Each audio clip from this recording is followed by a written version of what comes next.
Welcome back, listeners, to another episode of the New Standard.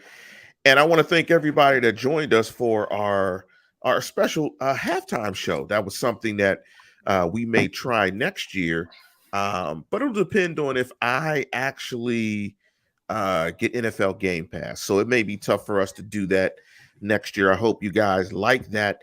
That's a little bit of a treat that we wanted to bring to you. Also, I guess it took me all year as the guy that kind of engineers the show. You see the new bubbles on the end of the names with the Lance Williams and the Neal Coolong in black and gold, and you see the logo for the show in the background. I guess it only took 18 weeks for me to get up to snuff on the technical side of the program, but this show is 365, so never too late to make some modifications and changes to the show.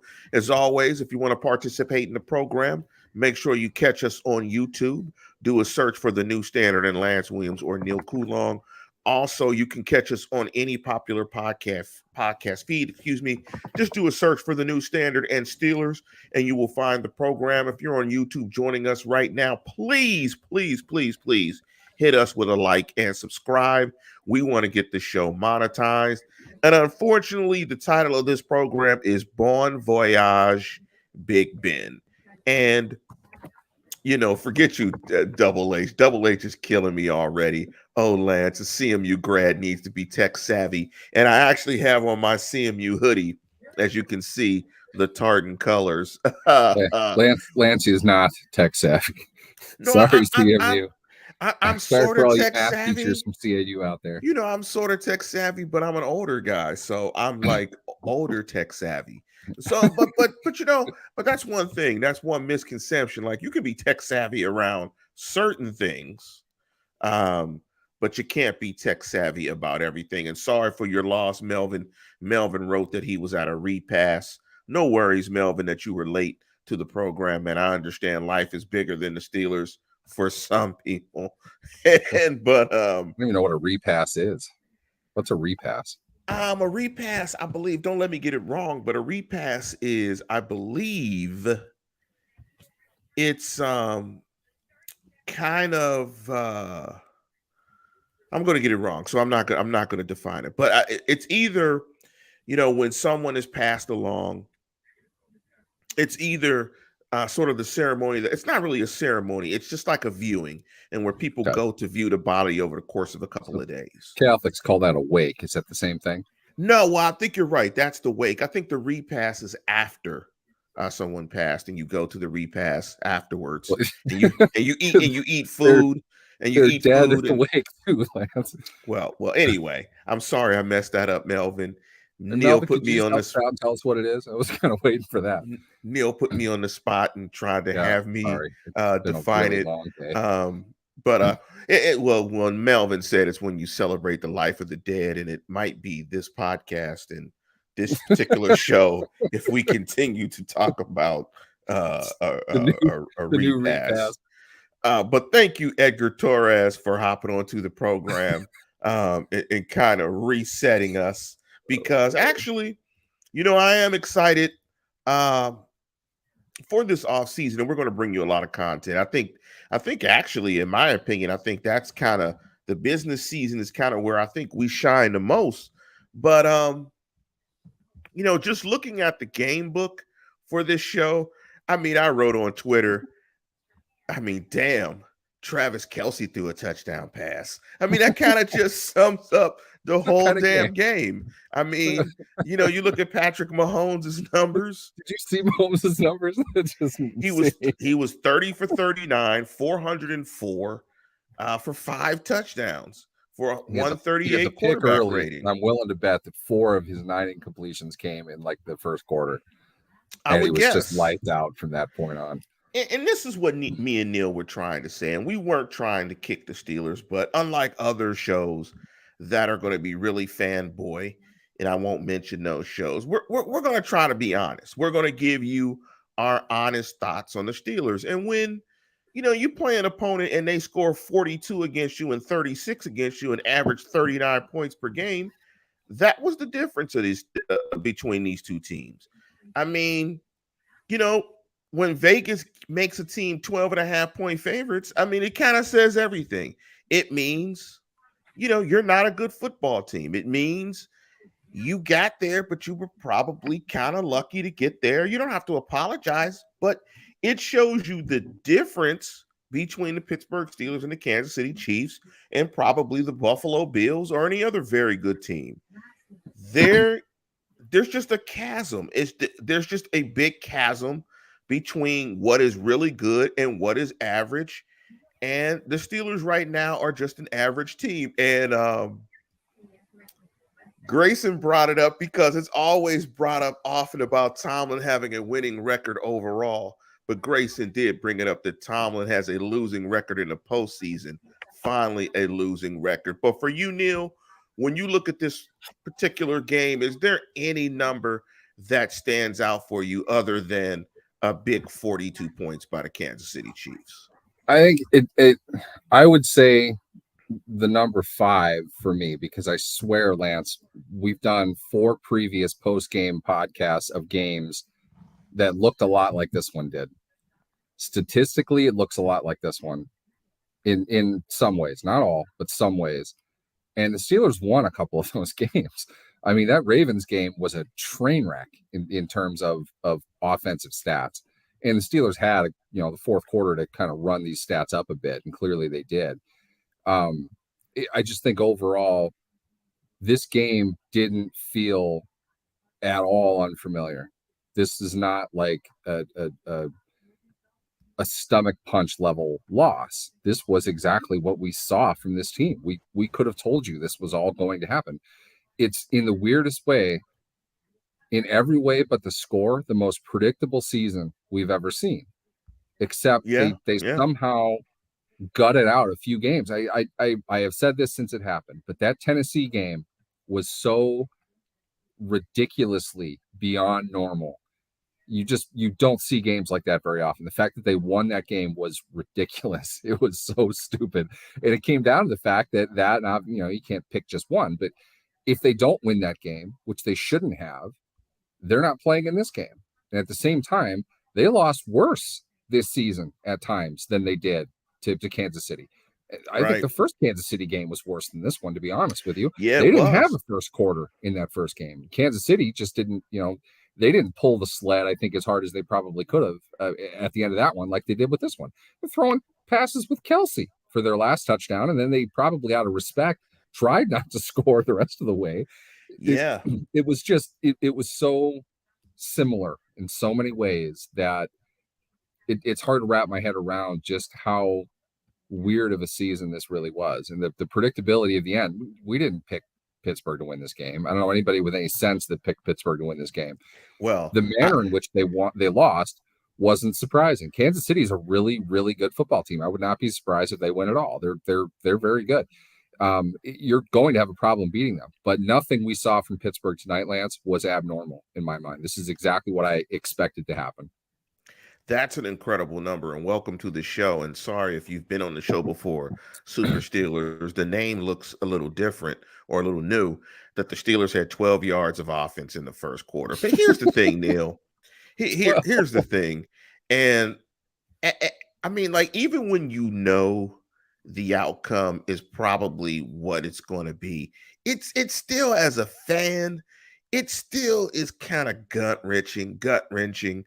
It still feels like even as I'm doing the show and I'm making these comments, the finality of the season is still hitting me right now. Even though I knew that this team was not going to be Kansas City, that this team really didn't have a realistic chance of winning the Super Bowl, it still feels like the finality of the season still hits. Let me jump into a couple of the numbers here. And some of these numbers are just amazing. And thank you, Super Steelers, for that. Total first downs. The Steelers had 19 to the Chiefs 26. But get this. The Chiefs had 19 first downs in and of themselves. I mean, I've never seen a stat sheet where a team has the total number of first downs that an opposite team has just in passing. They had 19 first downs and 26 for the game. That's ridiculous. Total net yards, 257 for the Steelers, 478 for the Chiefs. Average gain per offensive play, 3.9 to 7.4. I mean, some of these numbers are just astronomical. Net passing, 201 to 372. Average gain per pass play, 4.4 to 8.7. I mean, Kansas City was just absolutely a better team. Kansas City was 4-4 in the red zone, 3-3 in goal-to-goal situations. They were 8 of 12 on third down. I mean, this was just a beat down. And interestingly enough, and we won't break this down because we care nothing about the divisional matchup between the Bills and the Chiefs, which is going to be a great game, Yeah, a well, rematch game for the rematch, yeah. Chiefs, where the Bills absolutely manhandled the Chiefs early in the season. Is teams are going to look at the Steelers' game plan from that first quarter. And the Chiefs will expect to see some teams try to mimic what the Steelers did, in that game. And thank you to Steelers Wire for hopping on. And he wrote, "Feels like the 44 yards in the first half is a worse number." That's incredible. We're at the point where we could legitimately argue that. That's how bad it was. We Yeah. all lose by arguing that. 44 yards in 2 quarters of play. 7 punts or 8 punts in the first half. And that's a high game. Yeah, that's a high game. And I don't like to lump in seasons together because, seasons are separate. They are their own story. But it's an interesting comment from Grayson Brown. And thank you, Grayson, for being a longtime listener. I'm not liking the trend of postseason losses for the Steelers, 36, 45, 43, 42, giving up in the last 4 postseasons. Really and like a whole lot either. And I'm gonna bet Grayson they don't like it either. I don't know what that says other than your defense was atrocious in those situations. I don't know if there's a link. There's some causality that links all 4 of those years other than it's Mike Tomlin running the defense. But again, a very disappointing exit to the playoffs from that game book and any of these numbers. Is there anything else that stands out to you in this game from a numbers perspective? Honestly, this just all looks exactly as I thought that it would. So not really a whole lot stands out. I mean, did Watt get a sack? He didn't, right? Yeah, he did get a sack. Oh, he got a sack late. Yeah. But here's the thing. Kudos to him. He didn't celebrate. Yep, that was smart. Yes, smart. that would have looked that would have made him look like an absolute leadership. Yeah, stat chaser. Yeah, I mean, come on now. Let's be honest. As far as TJ Watt chasing stats, to be fair, they get paid for that. You kind of have to some degree. The celebration, in my opinion, is as much salesmanship as anything else. They want the stat keepers to see them celebrating and make them think that they got the sack. And we could argue about this for days, and I got into it all week with people in social media. TJ Watt gets credited for more sacks than he gets in a technical sense.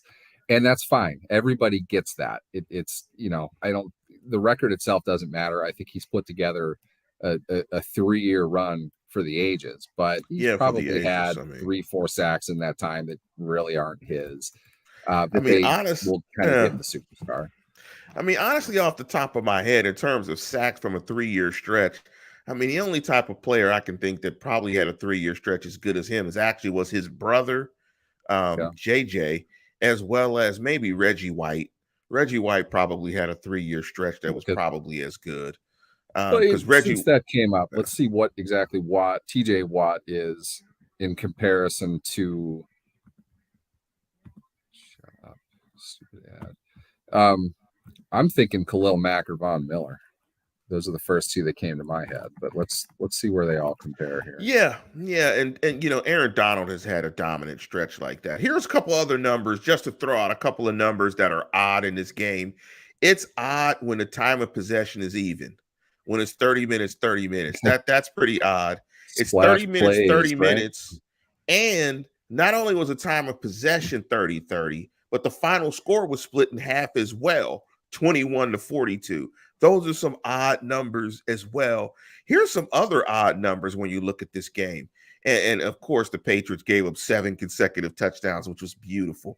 That's That one of was the things that that was makes this, crazy. it makes this a little bit more digestible. And I feel a little bit better about the Steelers getting smashed, as at least the Patriots won't get 7 championships.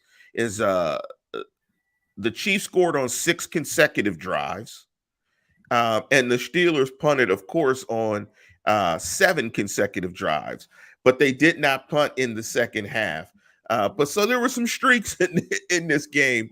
Not really a weird game, just a game in which Vegas pretty much thought was going to happen. I didn't think the Steelers would get beat by 21, but I did feel like the 12 and a half was a safe cover. And unfortunately, from the Steelers' perspective of getting beat that bad, I did go 4-0 this weekend. I picked every game correctly. I did go 4-0. Cowboys. I was 3-1. Cowboys let me know. I knew it too. I knew that was going to happen. I knew they were going to come out and lay an egg early, and they until the end, they didn't even really compete in that game. San Francisco is a gritty team. They're kind of tough. They're sort of like Las Vegas in that way. And I picked Vegas kind of thinking they shouldn't keep this close, but they're just the kind of the type of team that will. And San Francisco's like that as well. I got the Bengals, 5.5 over Vegas. And then I biffed it on San Francisco and Dallas. I had Dallas -3.5. We're going to have to keep Steelers Wire on a program, because that's why I love Steelers Wire. And I was right. Look at me. I'm red hot. I figured Reggie White was the guy that had the most sacks in his first 5 seasons, just because Reggie White was just astronomical. Yeah. And they had Reggie White with 81. What's interesting about Watt, and I didn't even see this originally, but he's increased in sacks every year he's been in the league. 7 to 13 to 14.5 to 15 to 22.5. That's impressive. Yeah, especially when you're hitting triple digits in your second season. Yeah. I mean, he's an incredible ball player. And I think I was not going back and forth with a guy on Twitter, but a guy on Twitter was saying TJ Watt's the most dominant player he's seen. I mean, and I knew it was a younger guy. And I said, look, well, probably Reggie White and LT are the 2 most dominant defensive players that I've seen, given the fact that I'm a little bit older. And it just shows you that Reggie White getting 81 sacks in his first 5 seasons, he'd probably get paid $250 million a year. That's the bananas. Thing. You always have to factor in evolution when it comes to that stuff. Because here's the thing. Lawrence Taylor did what TJ Watt is doing when no one else came within 40% of that. Taylor was the first real complete and total impact, 3-down impact edge rusher. And the explosive plays that he racked up, he was the first guy who went after the ball when he came after the quarterback. He forced fumbles, which wasn't really as much a thing for some reason back then. The evolution of Lawrence Taylor created the value that is the left tackle today. San Francisco took one of their guards because he was the most athletic guy they had and put him at left tackle to stop Lawrence Taylor. So teams started putting their most athletic lineman at left tackle to protect the blind side of the quarterback. That's because of Lawrence Taylor. Okay, TJ Watt is a phenomenal player. Don't get me wrong, but he's not changing the game right now. And that's the opportunity as well. I'm not trying to speak ill of him, but comparing the two is impossible. Taylor, Watt is doing today what he's doing because of Lawrence Taylor, and you have to recognize history. Watt is obviously going to be a bigger, stronger, faster athlete. That's evolution. Watt is not hopped up on 5 different drugs. Literally hours before a game, the way Lawrence Taylor was. Well, Lawrence Taylor out of his car. He would crash at the Meadowlands parking lot, and security would come and get him, help him inside, and he would drink like a bottle of Scope because he smelled so bad. They put him out on the field, and he had 3 sacks in the first half. And they sat him, and he went inside and took a nap. Well, Lawrence Taylor was just not human. Yeah, well, the one drug that TJ definitely is not using that Lawrence was using was cocaine. But let's switch reels. And I want to thank Melvin for the comment. I wish I had something provocative or smart to say, but I'm on Gentleman Jack and a cigar. It's a celebration of life for the 2021 Steelers. They overachieved, and yes, the Cowboys lost. And that leads me to a question. There was a point that you said, I believe it was on our last show, our pregame show. and you said something, believe it or not, success isn't just measured by winning the Super Bowl because everybody would fail. How would you measure this season? Was this a successful season in the mind of Neal Coolong in regards to that statement that you made a couple of shows ago? I think let me clarify that a little bit. You don't measure the Super Bowl as the end all be all of success in a season, because a Super Bowl is a multi-season pursuit for everybody who isn't Bill Belichick, and now he's seeing that that's the case, while Tom Brady just redefines everything. The fact that they are as historically freakish needs to be acknowledged. Beyond that, Tampa Bay was a team that had to build a little bit and then add a bunch of pieces before they won the Super Bowl last year. Kansas City, oddly enough, and that this should make you feel really old, the Steelers' last win in the playoffs was against Kansas City, in Kansas City, when Alex Smith was their quarterback. Okay. At that point, Kansas City was a decent team. They could have won that game against Pittsburgh. They almost made it to the AFC Championship game, and they had been a one, maybe two playoff win team up to that point. They got Mahomes in there, and that changed everything for them. They added Hill. Kelsey became who he was. They had to build that. So you can't look solely at one season and say this is, it's a 1 year thing and that's it. It's just logically and intellectually invalid to suggest that in my mind. A successful season for a team like Pittsburgh, I would say getting to the playoffs is a success. I would have been the first person in line to tell you there's no way in hell this team was going to the playoffs this year. And they almost did. A couple times they almost didn't. It was very close. They had to win their last two games to do it, and they did. I didn't think they were going to win either of those games, and they did. To me, I think you can, if you're Mike Tomlin, you're able to take the success of this season. He's not going to tell you this publicly. The goal to the fans in their mind always is the Super Bowl, and you failed. If they're building, which sexy tanking, we've been over this a million times, they clearly are doing right now. My opinion, you got more out of pushing to win, out of playing your guys late, out of giving everything that you can in the fourth quarter of a blowout loss in Kansas City than you would have tanking games, losing, and getting the 12th overall pick. They're going to draft 20th, which I know is not, once again, they're in the back third of the draft, but what they have is a group of young guys that need to learn how to be led. They need to learn how to win, and you can't learn to win by losing. You need to be able to go out there and compete hard like a champion to learn how to be a champion. And losing to a team like Kansas City is a good start in that direction. They're the AFC champions, at least. They've been the cream of the AFC for the last couple of years. So to me, it's a successful season because they exceeded my expectations for them. So if I'm the one deciding, if I'm the gatekeeper of what is successful, I think they had a successful year because I think they're going to be better next year. They're going to take this and they're going to be able to improve. They needed another draft. They needed another free agency period. They needed another training camp. All these things needed to happen anyway. But the fact that everybody counted them out for however long, myself included, they were able to build something out of that. There's confidence that comes into it. Dan Moore had no business being on the field this season. In a normal situation, there's no way he would have been on the field. If Zach Banner had been healthy, he would not have played. We know that. He now has a year of experience under his belt. He has veteran bona fides in the locker room now. He can come back after another NFL overseen offseason, weight training program, diet, all of that. He can come back into training camp, continue to work on his craft, and he's going to be a lot better. So the Steelers would have a starting left tackle on a cheap contract playing 2 years in the NFL. It's his second season. He's got 2 more cheap years. That's a good asset to have. You can figure out the right tackle in the draft. They've done it before. They can add better pieces this year than they could. They're going to come back a stronger team, and we can look back to the Titans game, to the final 2 wins over the Browns and the Ravens to get into the playoffs. We can look at those things as launching points into where they're trying to go as a team in the future. I see what you're saying. So I think that makes it a successful year. winning is learned. Success informs success.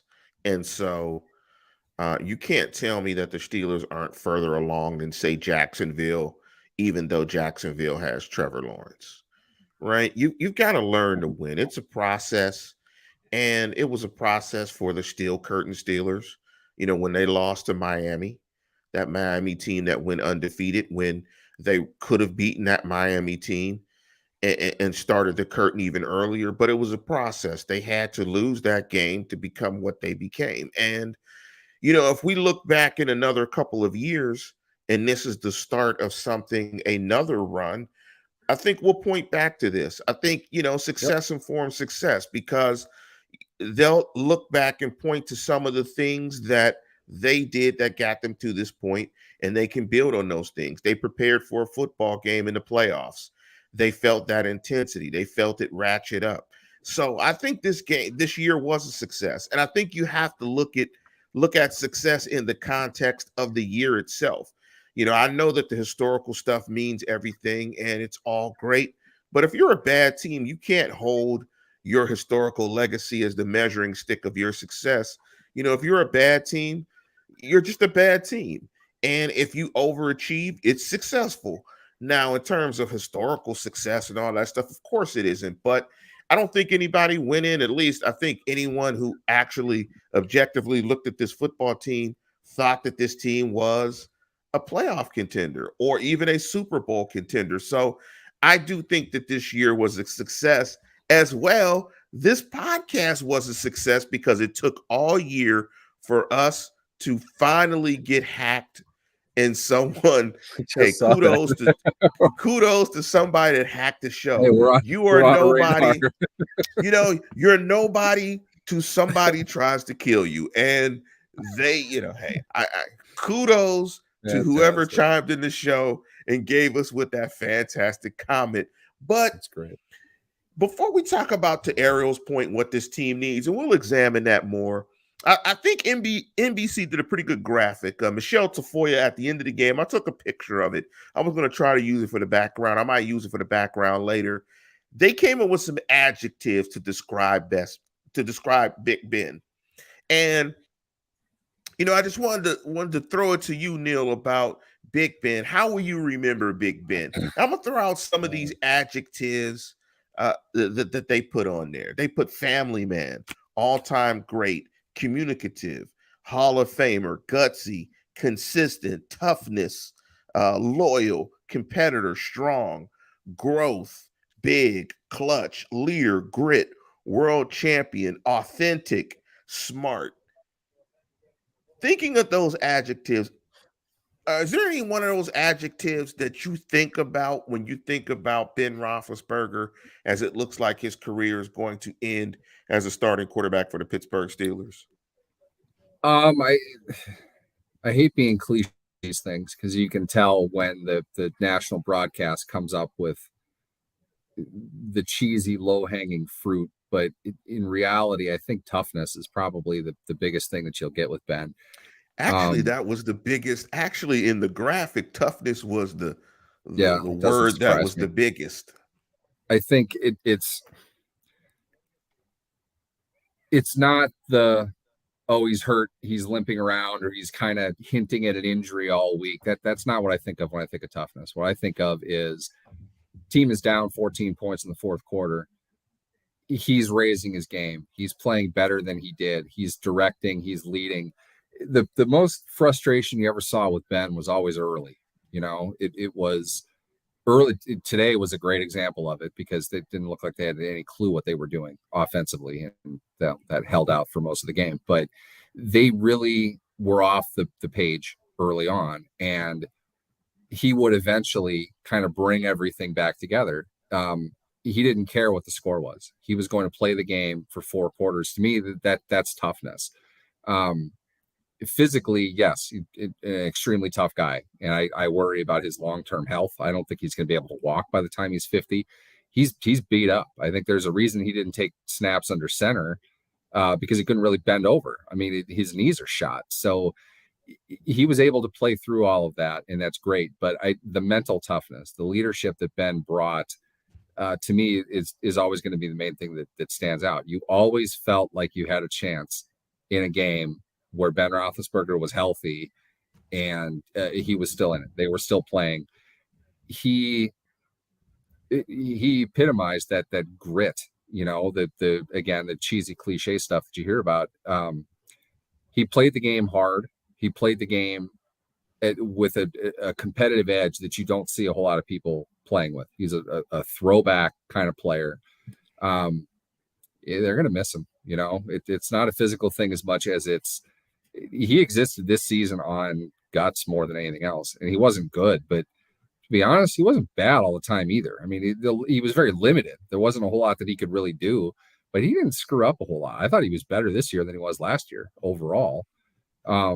He could have been a lot worse for what he had. I think that the weapons around him got worse. Wasn't a good team by any stretch. He got something out of that that really I didn't think we were going to see. And I think with that, it gets into that tough leadership kind of mentality that he had. And it's you go all the way back to when he was a rookie. I was a kid when Ben first came into the team. The way that he played, the swagger that he had, you got a sense that you were never out of any game that Ben was playing in.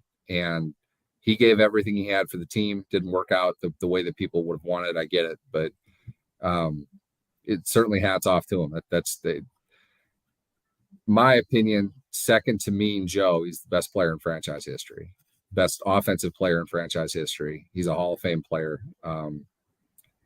Yeah, it's going to be tough. He can't be replaced, and it's certainly not going to happen next year. So, yeah, he's definitely Steeler royalty. If you're on a live chat, chime in with a couple of adjectives that you might use to describe Big Ben. Super Steelers said Yinzer, and I'll get back to that one. Double Eight said gritty. Ariel 75, Ben is the ultimate warrior who is way past his prime. When I think of Ben and some of the things you described, Neal, is, when I think of Yinzer and I think of Pittsburgh, I think of lunch pail. I think of lunch pail, not going to complain, and it's going to give you an honest effort. So when I think of Big Ben, I think of honest and professional. What you want from a professional is you want a professional effort, meaning someone who's not going to cheat the game.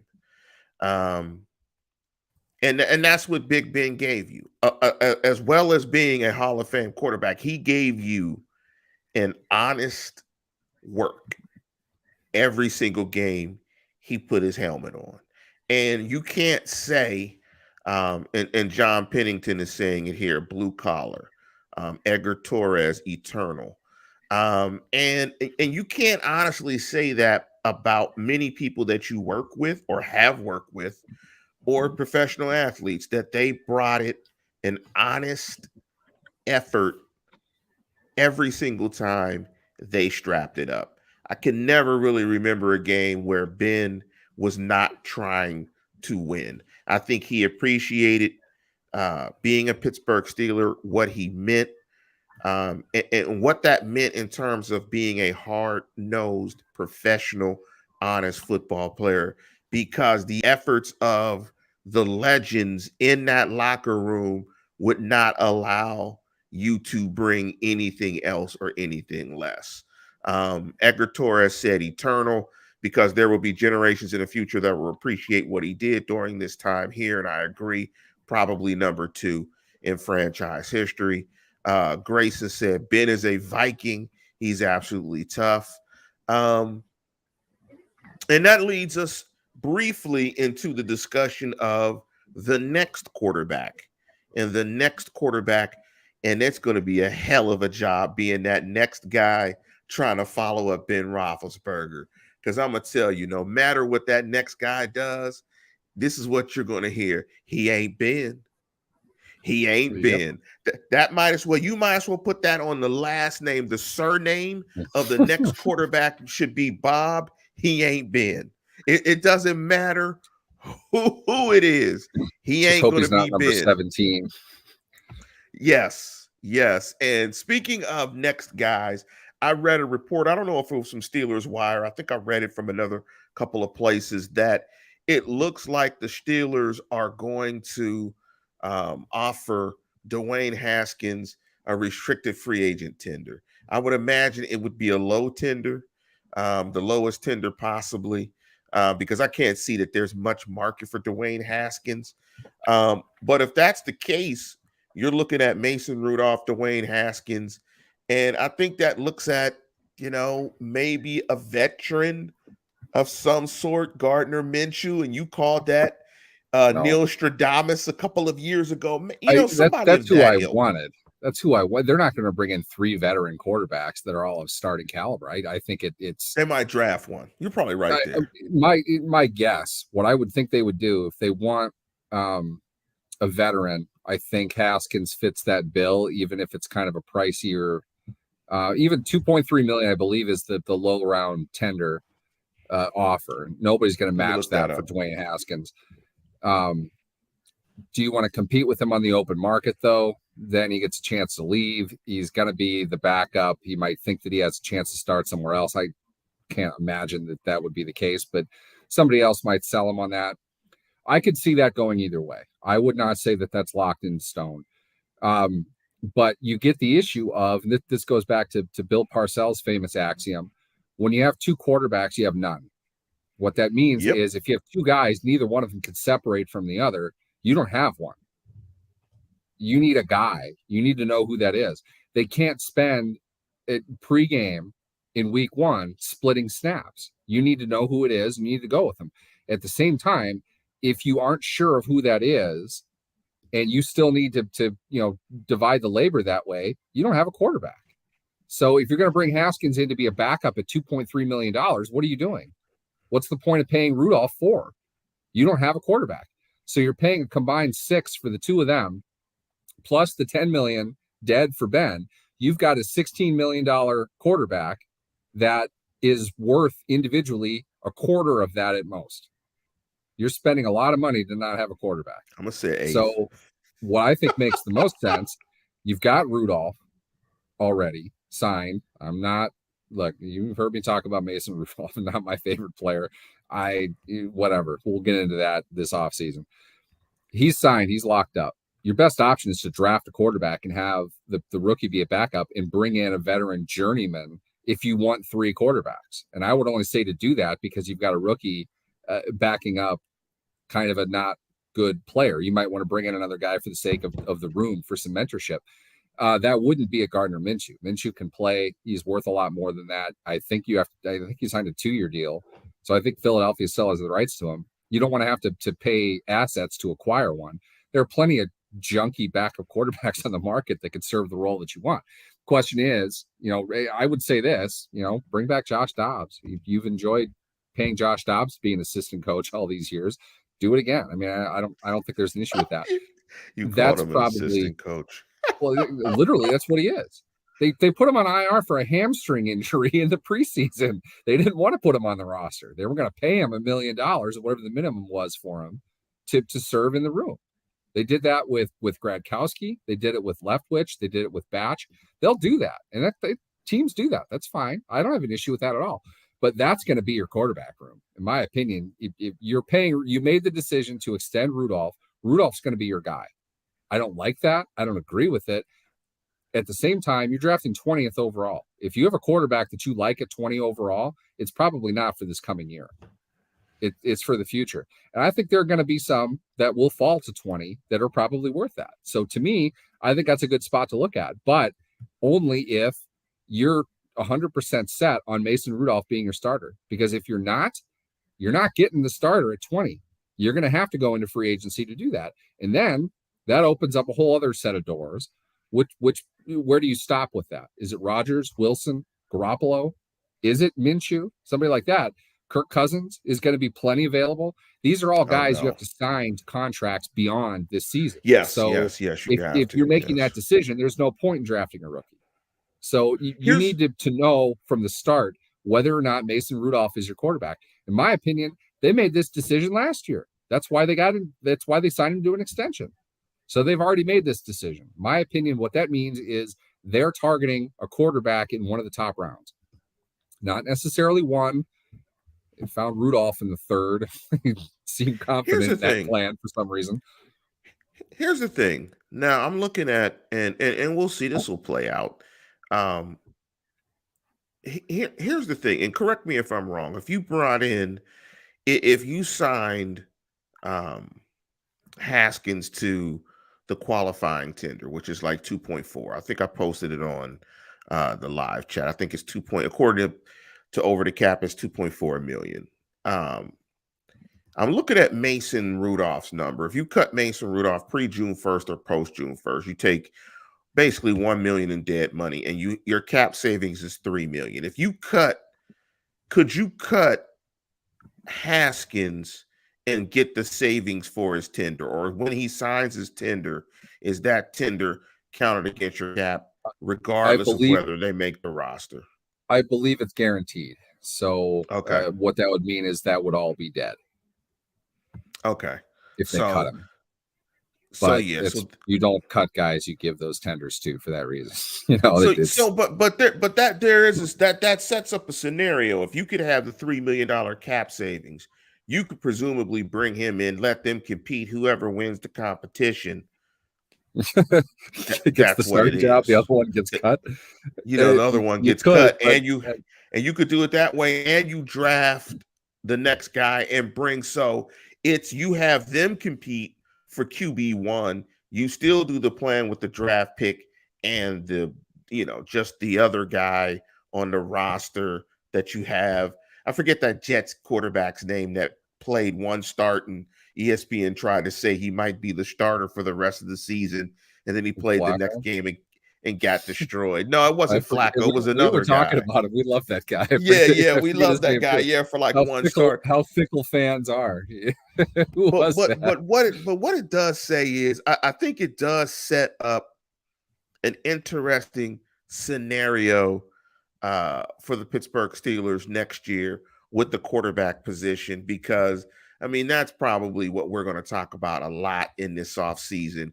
And make sure you stick with the program, because we're going to bring shows to you every week. We're probably going to sort out what the schedule will be, but I'm thinking we're going to take a deep dive into both sides of the football, and kind of see, where the weaknesses are, where the Steelers might go. I mean, I went back and forth with a friend of mine as I'm watching the game, and he's like, you do a podcast, BGM for the Steelers coming forward, and what's the move? I'm just kind of like, there's no real sexy moves.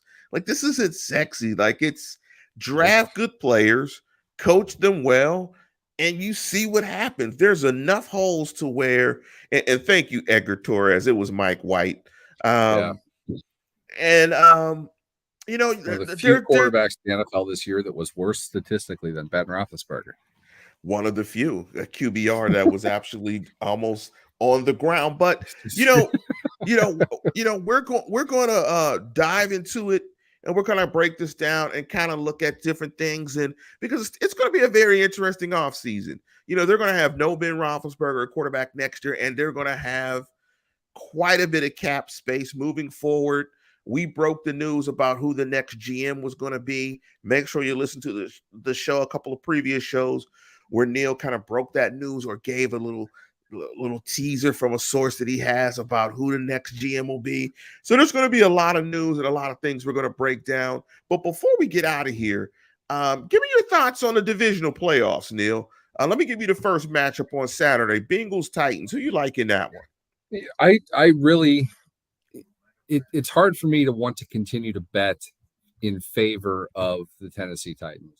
I don't think they are a great example of what you can do with that tough, highly competitive team that might not be all that talented, but they're going to be really hard for you to beat. I think the Bengals have the explosive ability. I think they've got the playmaking ability, but top to bottom, the Bengals don't strike me as a team that knows how to win tough games. I think Tennessee is going to give them all that and more, and take it out of Cincinnati. Cincinnati hasn't won a big game this season in which they didn't fall apart the following week, which is the classic trait of a team with an inexperienced coach that it may have talent on it. If you put up 40 on somebody in the NFL, you did a lot of things well. But Cincinnati hasn't shown me that they're capable of stacking those kinds of games unless they're playing Pittsburgh or Baltimore. I don't think they can do it 2 weeks in a row. I'm going to pick Tennessee. Yeah, that's your you just trying to make up for that Zach Taylor shade. I think Zach Taylor's a joke. That's that Zach Taylor all kinds of weird shade. things that guy does. It just makes me wonder. Guy, he's going to cost him more than he's going to benefit him. What did he? He even had a quote. He even had a quote in the paper that said that winning their wild card game is a testament to the smart move of keeping him around. It's like, okay, first off, it's a damn wild card game. All right. I understand that my team just got worked in the wild card game and hasn't won a playoff game in a long time, but you guys really need to learn how to act like you've been there before. Okay. You haven't done squat. You didn't do anything. You beat a mediocre at best Raiders team. And yes, I know the Raiders beat the Steelers this year. I have not at all said that Pittsburgh is a great team. They're not.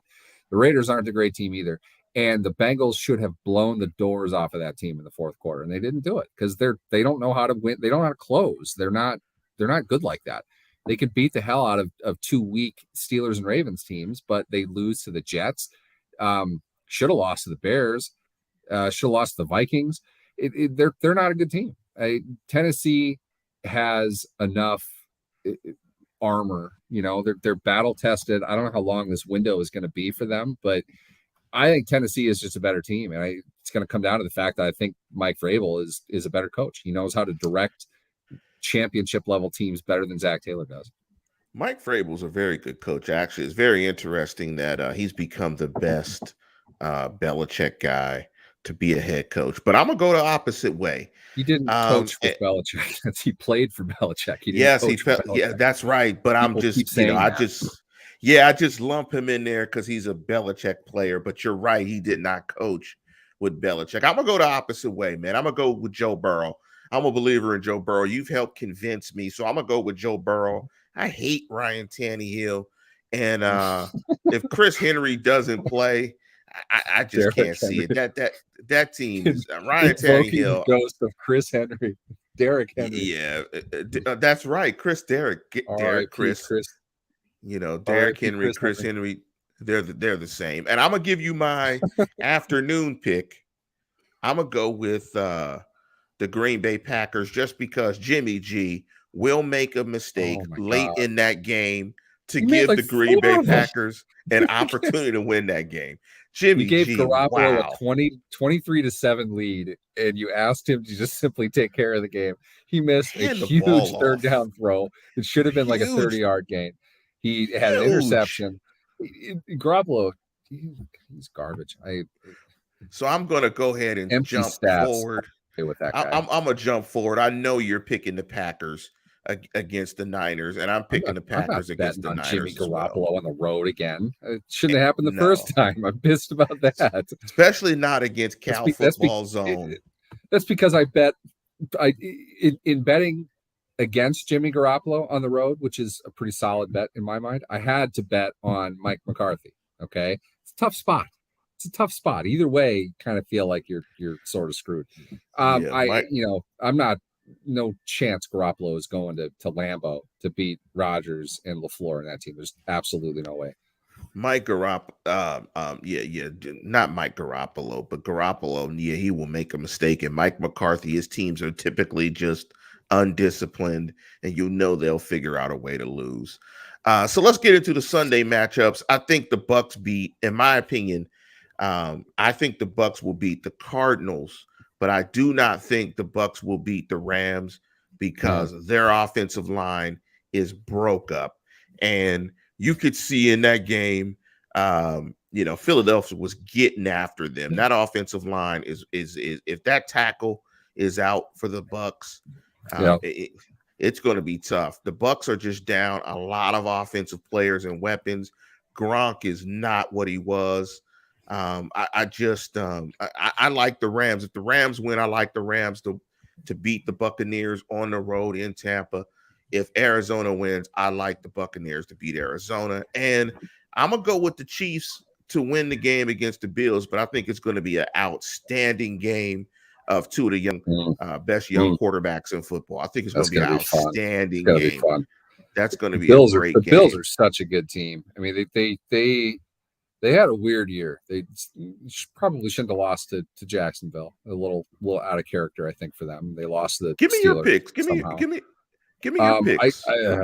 Buffalo, Kansas City is it's a Super Bowl level game in my opinion. You saw how good Buffalo played. We know what Kansas City is capable of. I think I got to go with Kansas City. I just think top to bottom, they should be a better team. Buffalo's defense, I think, has played very, very well. They came on a lot more as the season went on. I'm going to go with Kansas City. I think that's going to be a really tight game, though. Yeah, I think honestly, I'm thinking about that game. I think it's going to be when I look at it, it's going to be. I think what is Kansas City going to do to stop the run element of Josh Allen and his ability to run the football? I think that's going to be interesting to see what happens there. But I think that's one of those games where both of those teams know if we win, we're going to Super Bowl. Like that, they're thinking to themselves, we win that game. Uh, we're going to Inglewood. We're going to SoFi, and we're going to play in the Super Bowl. But that we are going to go ahead and conclude this program. Neal, thank you for all the hard work this off season. We got a lot more football to talk about, of course, during the business season, because this is when it actually gets even more interesting and more fun to me, because this is going to be a very different and a very interesting off season for the Pittsburgh Steelers, one in which they actually don't know who their next quarterback is. So that brings a little bit of nervousness, some paranoia, but it also brings a little bit of excitement as to what the future of the Pittsburgh Steelers is going to look like. And we haven't been in that position for quite some time. I've gone through it twice, post Bradshaw, now post Ben. Some of you is just post Ben, but it's a very interesting place to be. And so we'll see what this next iteration of the Pittsburgh Steelers looks like in the 2022-23 season. But with that, we will conclude the show. And as always, tune in, tell a friend, and subscribe. Thank you, Ben Roethlisberger, for all the memories.